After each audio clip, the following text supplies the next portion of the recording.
Organisms, यानी वो living organisms जो बहुत छोटे विच आर टू स्मॉल। इसमें से bacteria and protozoa both are unicellular. Bread सड़ जाती है, वो ब्लैक ब्लैक कलर के धागे दिखते हैं, that is bread mould. Baking industry में किस माइक्रो ऑर्गेनिज्म का यूज करते हैं? ईस्ट। शुगर से अल्कोहल बनता है और इस प्रोसेस को बोलते हैं फर्मेंटेशन। अब आपने खराब फूड को खा लिया तो आप भी खराब। अब बच्चे क्या हुआ? यूजेबल नाइट्रोजन आ गया सॉइल में। सॉइल से उसको कौन लेगा? ऑब्वियसली मैम प्लांट लेंगे। अब बच्चे प्लांट को कौन खा जाएगा? प्लांट को खा जाएगा animal. Hello hello hello everyone, welcome back to your PW channel. I am Asha Suryavanshi, your biology tutor, your biology mentor. अब हम वापस से आ गए हैं अपनी रैपिड रिवीजन की सीरीज में, जहां हम एक चैप्टर कंप्लीट करेंगे 15 से 20 मिनट में। यानी ये जो रिवीजन होने वाली है ये बहुत फन होने वाली है, बहुत फास्ट होने वाली है, एट द सेम टाइम बहुत ही इजी होने वाली है। और इसका मजा तब तक नहीं आएगा जब तक कि इफेक्टिव ना हो। तो बच्चे इफेक्टिव इसलिए होगी, अगर आपका एग्जाम आने वाला है तब ये बहुत क्रूशियल होगा, क्योंकि आपको एग्जाम से पहले कुछ भी नहीं करना है, बस एक छोटी सी रिवीजन देखनी है, पूरा आइडिया दिमाग में लेना है, and you are good to go for your exams. And also जब हमने लास्ट लेक्चर रिकॉर्ड किया था, I saw in the comment section कि मैम क्रॉप चैप्टर तो ठीक है बट माइक्रो ऑर्गेनिज्म की भी हमें रैपिड रिवीजन सीरीज चाहिए। So yes, I heard you, I saw all the comments. इसीलिए हम आ गए हैं to take another chapter today, that is microorganisms friend and foe, है ना। अब पिछली बार की तरह मैं इस बार भी बच्चे क्लास के एंड में आपको एक क्वेश्चन दूंगी, और वो क्वेश्चन आपके कम्युनिटी चैनल पे भी जाएंगे। तो यानी आपको वहां पे कमेंट्स करना है और इस वीडियो में भी कमेंट करना है, because I am gonna see कौन कौन ढंग से पढ़ रहा है, साथ में क्लास में प्रॉपर समझ रहा है। तो क्लास लेट्स गेट स्टार्टेड, ठीक है। अब यार मैंने ना क्या किया है, मैंने इस चैप्टर को ना 4 पार्ट्स में डिवाइड कर दिया है। अब ये पूरा माइंड मैप भी है, if you want you can take a simple screenshot, ताकि आपके पास एक खुद के पास भी आइडिया रहे कि यार पूरा क्या है। आप चाहे तो अपनी कॉपी में भी इसको आराम से ड्रॉ कर सकते हैं। तो बच्चे मैंने इसको 4 पार्ट्स में डिवाइड किया है, which are classification of microbes, फिर friendly, then harmful, and lastly nitrogen cycle. अब हम क्या करेंगे, हर एक जो ये चारों पार्ट है, हर एक पार्ट को लेंगे और इसको डिटेल में अच्छे से क्लियर करेंगे। So I hope you all are ready, excited, so let's get started. सबसे पहली बात यार, माइक्रो ऑर्गेनिजम्स होते क्या है? इस वर्ड को तोड़ दो, माइक्रो और ऑर्गेनिजम्स, यानी वो लिविंग ऑर्गेनिजम्स जो बहुत छोटे विच आर टू स्मॉल, जिनको हम इतनी नेकेड आई से नहीं देख सकते, उसको हम देखते हैं माइक्रोस्कोप की मदद से। अब ये माइक्रो ऑर्गेनिजम्स को हम दूसरे नाम से भी जानते हैं, विच इज माइक्रोब्स। अब यार ये जो माइक्रोब्स होते हैं ये 4 पार्ट्स में डिवाइडेड है, which is bacteria, fungus, protozoa and algae. अब इसमें से bacteria and protozoa both are unicellular, इनके बॉडी में सिर्फ एक ही सेल है। बट अगर मैं बात करूं फंगस की, they are usually multi cellular, generally इनकी बॉडी में एक से ज्यादा सेल है, एक्सेप्ट ईस्ट। ईस्ट की बॉडी में एक है, पर बाकी सबकी बॉडी में एक से ज्यादा सेल है। एल्गी बेटा यूनिसेलुलर भी हो सकता है, कुछ मल्टी सेलुलर भी हो सकते हैं, तो इसमें दोनों कैटेगरीज आपको मिलेगी।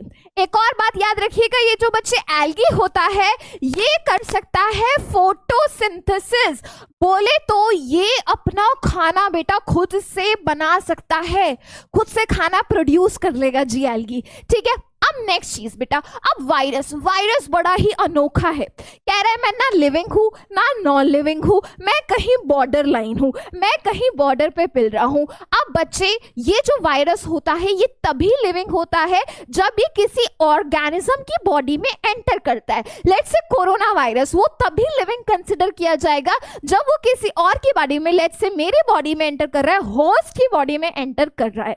तो बच्चे मेरी बॉडी में एंटर करके क्या करेगा, वो रिप्रोड्यूस करेगा, अपना नंबर बढ़ाएगा. So virus will be considered living once it is entering inside the body of the host, और बॉडी में एंटर करके वो क्या करेगा, अपना नंबर बढ़ाएगा, रिप्रोड्यूस करेगा. अब बच्चे जो माइक्रो ऑर्गेनिजम्स हमने देखे, जल्दी से इसके एग्जांपल्स देख लेते हैं. तो सबसे पहले यहाँ पे आपको बैक्टीरिया दिख रहा है, फिर फंगस. 3 एग्जांपल्स हम देखेंगे. ब्रेड मोल्ड, बच्चे जो ब्रेड पे जब ब्रेड सड़ जाती है वो ब्लैक ब्लैक कलर के धागे दिखते हैं, that is bread mould. Then penicillium, then aspergillus. Algae का एग्जाम्पल की बात करें तो chlamydomonas and spirogyra. And lastly protozoa के एग्जाम्पल की बात करें तो अमीबा एंड पैरामीशियम. ये बच्चे हमारे सारे थे माइक्रो ऑर्गेनिज्म की क्लासिफिकेशन. अब ये चैप्टर का नाम क्या है?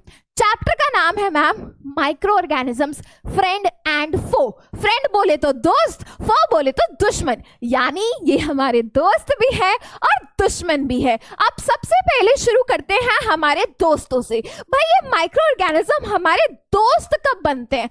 दोस्त तो तभी बनेंगे ना जब हमारे वो किसी फायदे में आ रहे होंगे, किसी काम आ रहे होंगे. और बच्चे अब वो किस काम आते हैं? Let's have a look at that. क्या काम आप इनसे ले सकते हैं?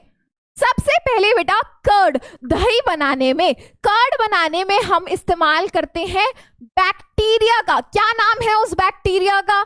उस बैक्टीरिया का मैम नाम है लैक्टोबैसिलस. लैक्टोबैसिलस. तो इस बैक्टीरिया की मदद से हम कर्ड बनाते हैं. अब भाई ब्रेड, यानी कि बेकिंग इंडस्ट्री में केक बनाने के लिए, पेस्ट्रीज बनाने के लिए, ब्रेड बनाने के लिए बेकिंग इंडस्ट्री में किस माइक्रो ऑर्गेनिज्म का यूज करते हैं? ईस्ट. बेटा जी कौन सा माइक्रो ऑर्गेनिज्म? ईस्ट. तो याद रखिएगा, ब्रेड बनाने के लिए ईस्ट, कर्ड बनाने के लिए बैक्टीरिया.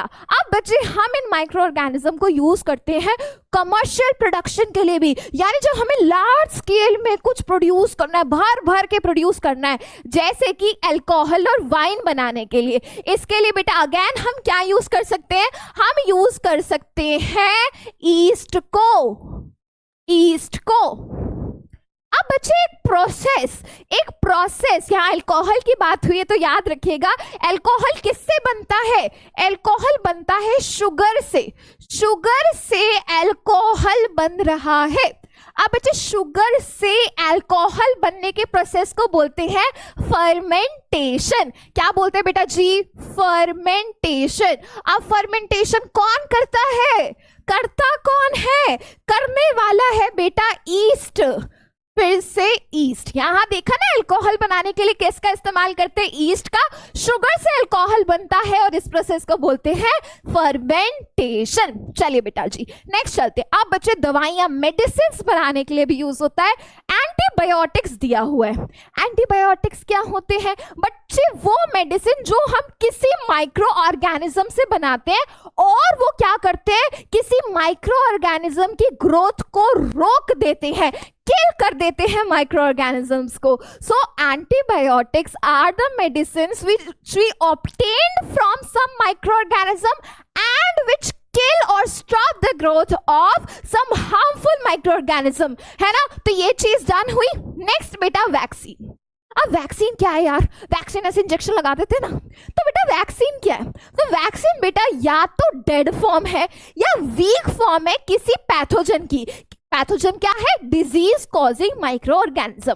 वो माइक्रो ऑर्गेनिज्म जो डिजीज कॉज करे उसको हम बोलते हैं पैथोजन. तो जब हम उसे माइक्रो ऑर्गेनिज्म का डेड या वीक फॉर्म हमारी बॉडी में डालते हैं, जो हमारी बॉडी का सोल्जर सिस्टम है वो जाता है एक्टिव, जाग जाता है, और वो बॉडी का सोल्जर सिस्टम यानी कि इम्यून सिस्टम बनाता है एंटीबॉडीज.